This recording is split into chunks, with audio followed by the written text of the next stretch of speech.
सिलो सियारी दू बहन रहल।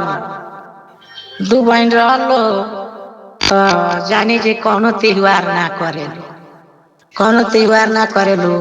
आ उनका लइका फैका होखा स त मर मर जास, जियस ना, एकहू ना जियस। त केहू कहल जे हो जीवतिया भूखेलू। दू बहन रहल त एक बहिनिया के रहल लइका, सिलो के रहल आ सियारिन के ना रहल।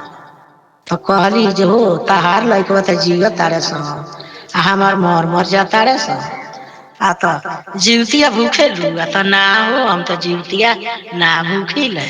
आ त आवत जीवतिया, जीवतिया भूखी ह, भूखिया जीवतिया माई तारा के दी है बेटा बेटी। तो देखा देखी उहो भूख गईली।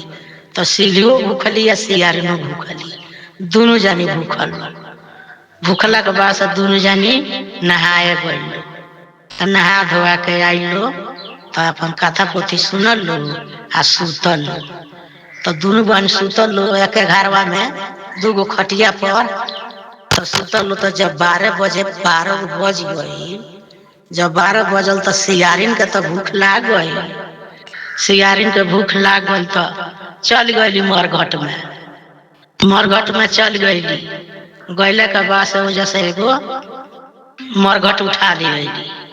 मरघट उठा ले अइली, ले अइला के बाद से चूर चूर कूर कूर खास।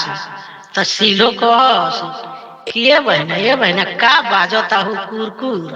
आ त भाग सुत, खटियावा बाजता, ये कर होता नहीं तो कुर्द बाजता, आ ये कर होता नहीं तो कुर्द बाजता। आ त अच्छा ठीक बाले।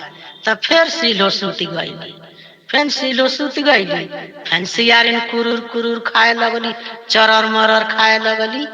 त फिर सिलो कहतारी आ ये बहिना का कुरुर कुरुर बाजता हो।